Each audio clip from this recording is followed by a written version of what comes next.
Parallel sessions have always been the excitement of the day at the LIBER conferences. We would love to hear them all, but can get only every 1 in 4. It's a shame, isn't it? But it makes us think about choices we all have to make every day in the world abundant in information.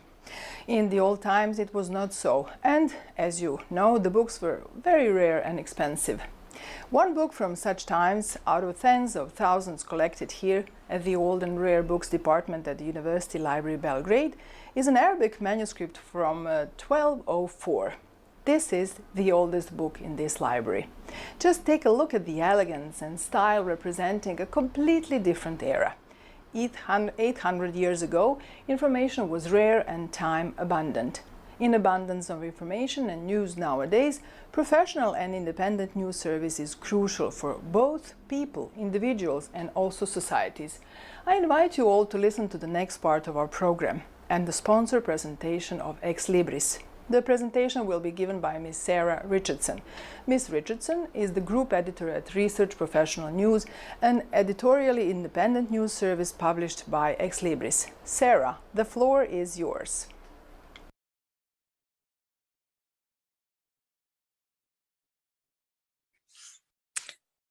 Hi everyone, and thank you very much for joining this session today. I'm just going to share my screen with you. One moment.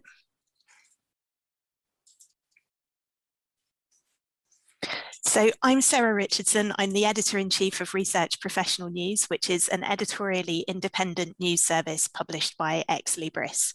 Today, I'm going to talk to you about some of the most read stories we've published on European research policy so far this year. So you can see some of the policy trends emerging as we come out of the pandemic and the topics that are most engaging our academic audience. For those who aren't familiar with Research Professional News, just a short introduction, we report on research and funding policy across Europe and internationally. We have 26 specialist journalists based around the world, and we publish daily European research policy news, as well as the fortnightly digital magazine you may be familiar with, Research Europe.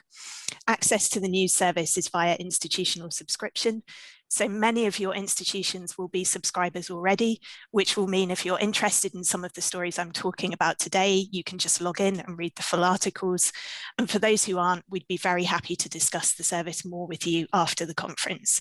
And my contact details will be at the end of the presentation. For today's discussion, I've grouped the stories which are resonating most with the research community so far this year into 4 topics. Firstly, universities' response to COVID. Secondly, Horizon Europe.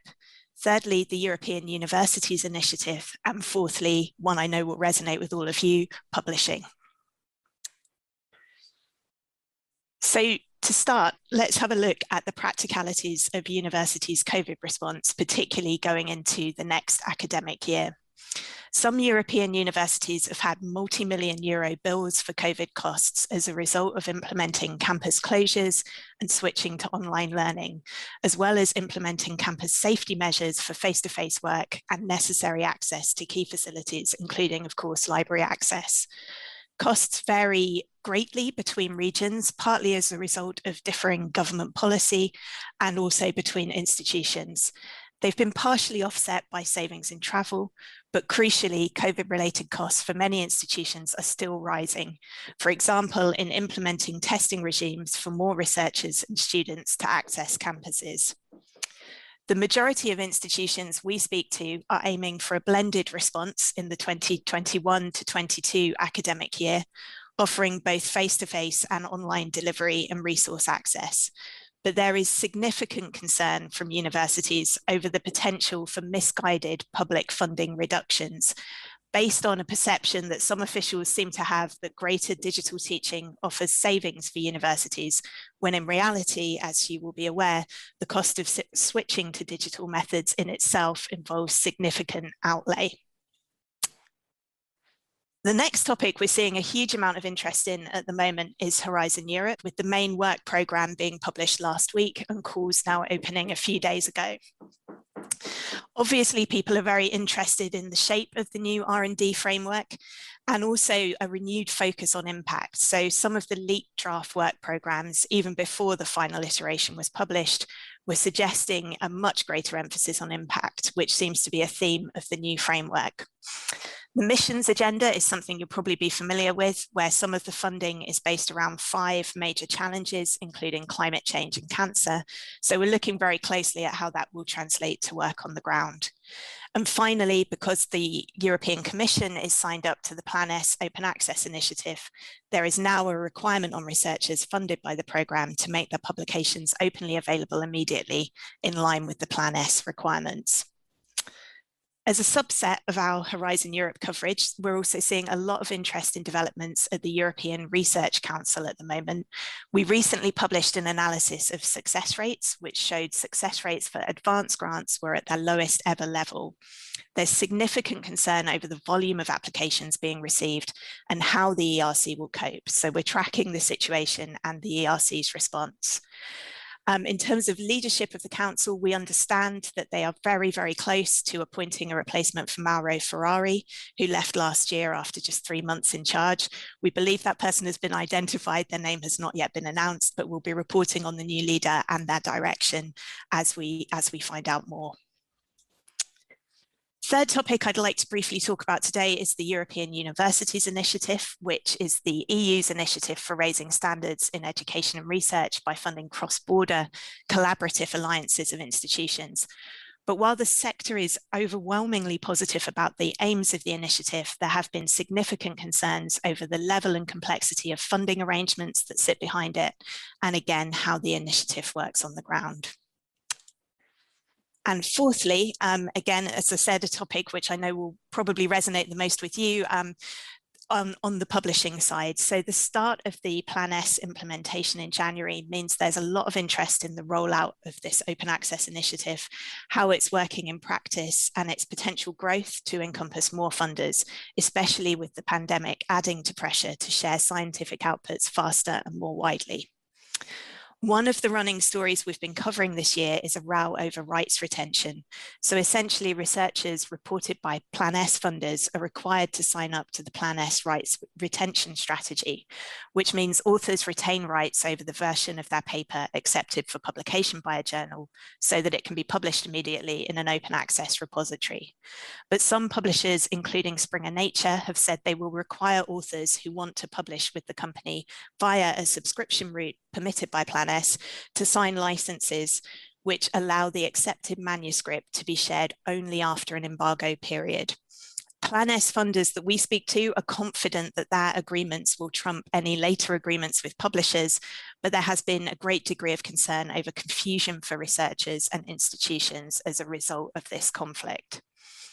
There's also, as you would imagine, lots of interest in the progress of emerging read and publish deals. I've put one of our articles up here. And there is, as you will know, significant concern among the academic community over whether publishers are delivering value for money. So that's a very brief rundown of some of our most read stories. You can probably see some common threads emerging across these topics around uncertainty of funding, reshaping research partnerships, and so on. So we've recently launched an initiative called Path from the Pandemic to draw together some of these threads in a way that we hope will support the research community as it emerges from COVID-19. 6 key themes and how research policy impacts them over the coming months are emerging as critical to the sector's immediate and long-term future. These themes are common globally with local nuances. And they are financial sustainability as it applies to institutions and to research, the idea of creating a fairer sector, so increasing access to research careers and creating a more level playing field, preventing bullying and harassment as it applies to various groups, including people of different genders, people of a BAME background, LGBTQ+ people, and socially disadvantaged groups. The third theme we've pulled out is online opportunities, as I mentioned earlier, so finding the right balance between online and face-to-face learning without exacerbating existing inequalities. Open research, as I've mentioned, the reshaping of international partnerships, so how universities can establish outward-looking research strategies amid various political pressures and new initiatives such as the European Universities Initiative that I mentioned earlier. And then finally, trust in science. So as you will all know, public interaction with science has been dramatically raised, both positively and negatively, throughout the pandemic. So how the science and research sectors can and should work with that trend and build on its legacy, particularly in terms of things like citizen science initiatives, but also scientific advice systems and how the sector can contribute to making them as fit for purpose as they possibly can be. So we'll be sharing knowledge and ideas on addressing these issues from across the research community as a core part of our news coverage over the coming months. And finally, on the subject of the pandemic, you may also be interested to read our COVID-19 funding trends report, which we've recently published. I draw your attention to the section on emerging trends in awards, which I think is particularly interesting, as the data show a significant shift over recent months towards social sciences research. If you've not seen the report, it's free to access, and we would be very, very happy to send you a link. So that's all from me. If you've got any quick questions, I may be able to take them now, but do feel free to email me. Thank you very much for joining today and listening, and I hope you enjoy the rest of the conference. Thank you. On behalf of the organizers, Sarah, hello, my name is Vanya. I want to greet you also and to thank you for your great presentation. We have, as a matter of fact, a couple of questions from the audience. Let me just open the question. Question number one, people would like to have more information about Horizon Europe and further steps in advancing it. Could you share your latest info about that? Thank you. So thank you very much for the question. So the work programme for Horizon Europe was published last week. As we understand, the annotated grant agreements, which we know are very valuable to researchers preparing bids, have not yet been published. Our edition of Research Europe, which comes out today, features a cover story, or tomorrow in fact, features a cover story with researchers calling on the Commission to release those annotated grant agreements very quickly. So we see that as the next step to help you in your bidding. Some of the calls are already open, and if you would like more information on exactly which are open, obviously I can direct you to the Commission website, but also to our own service. If your institution is a subscriber, we add all the funding opportunities as they come up to Research Professional, so you are able to search on there and see the individual calls. But the next kind of policy step that should be coming is the publication of those annotated grant agreements, which we don't have a date on, but we expect imminently, because as I say, there is mounting pressure on the Commission to release those. I hope that's helpful. Definitely. Thank you so much. Here comes another one from the audience. They were interested about rights retention. Can you share more data about that, please? Thanks. Yeah, this is such an interesting topic, so I'm glad somebody asked about this. So essentially, as I said in the presentation, the Plan S funders are absolutely confident that their agreements will trump any later agreements that publishers are signing or asking their researchers to sign. And I think what's interesting here is the level of confidence is such, there have been some kind of hints that actually if publishers pressured researchers into signing agreements that conflicted with the Plan S requirements, Plan S itself may be able, or the funders may be able to launch a legal challenge in response.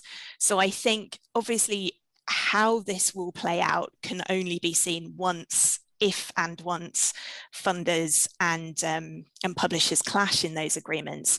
But all I can say is from speaking to the Plan S funders, they are very, very confident that the rights retention strategy they have put in place will take precedence over any later agreements signed with individual publishers. So again, I hope that's helpful, but we're covering the issue as it develops. So I'm sure there'll be lots more news on that over the coming weeks and months. Excellent. We look forward to the follow-up. Okay, last out of 3 questions, we have one more question is, are you planning more creative solutions in the field of increasing library productivity? So our parent company, ExLibris, is always looking at new solutions for the library market. So they have various products, which is probably not appropriate for me to go into now given the time, but if you get in touch, I can certainly put you in touch with the right people. but they are constantly innovating in the library space, and the part of the company that I work for on the research space particularly is looking at how we dovetail those two parts of our offering together, so how we tie services for the libraries and the research offices together more closely. Thank you so much for the presentation and for your kind answers. This was Sarah Richardson. Thanks. Thank you very much. We continue with our program.